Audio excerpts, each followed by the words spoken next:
লোক আল্লাহর রাসূল সাল্লাল্লাহু আলাইহি সাল্লামের কাছে আসলেন। আয়েশা বললেন যে, "আল্লাহর রাসূল আমি ফরজ সালাত আদায় করব। অ্যান্ড হচ্ছে আমি রমজানের রোজা রাখি। অ্যান্ড হচ্ছে হারামকে হারাম মনে করি, হালালকে হালাল মনে করি। তো আমি যদি এইটুকু আদায় করি তাহলে কি আমি জান্নাতে যেতে পারবো কিনা?" তো আল্লাহর রাসূল বললেন, "হ্যাঁ, যেতে পারবা।" তো এই কথা শোনার পরে যখন লোকটা চলে যাচ্ছিল, ওই সময় লোকটা বলল, "আল্লাহর কসম আমি এর থেকে বাড়াবো না, এর থেকে কমাবো না।" তো আল্লাহর রাসূল বললেন, মানে ওইখানে যারা উপস্থিত ছিল তাদেরকে বললেন যে, "যদি কেউ জান্নাতি ব্যক্তিকে দেখতে চায় সে যেন তাকে দেখে।"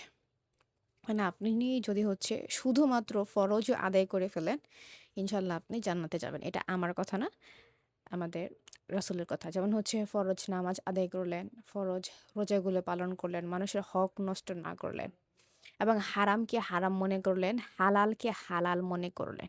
তাহলে হচ্ছে আপনি জান্নাতে যাবেন ইনশাআল্লাহ। এরও কিন্তু গ্যারান্টি আছে মানে আমাদের রাসূল দিয়েছেন। তো তার মানে কিন্তু এই না যে নফলের কোনো ভ্যালু নেই। নফলের ভ্যালু আছে। কিন্তু নফলের থেকেও বেশি ইম্পোর্টেন্ট হচ্ছে ফরজ। ফরজকে ইম্পোর্টেন্স দেওয়া। আমরা অনেকে হচ্ছে ফরজ আদায় করতে চাই না, বাট আমরা নফল নিয়ে অনেক বেশি লাফালাফি করি এবং ইসলামকে নিয়ে আমরা অনেক বেশি বাড়াবাড়ি করি। এটা আসলে আমাদের জন্য ঠিক না। আমাদের উচিত ব্যালেন্স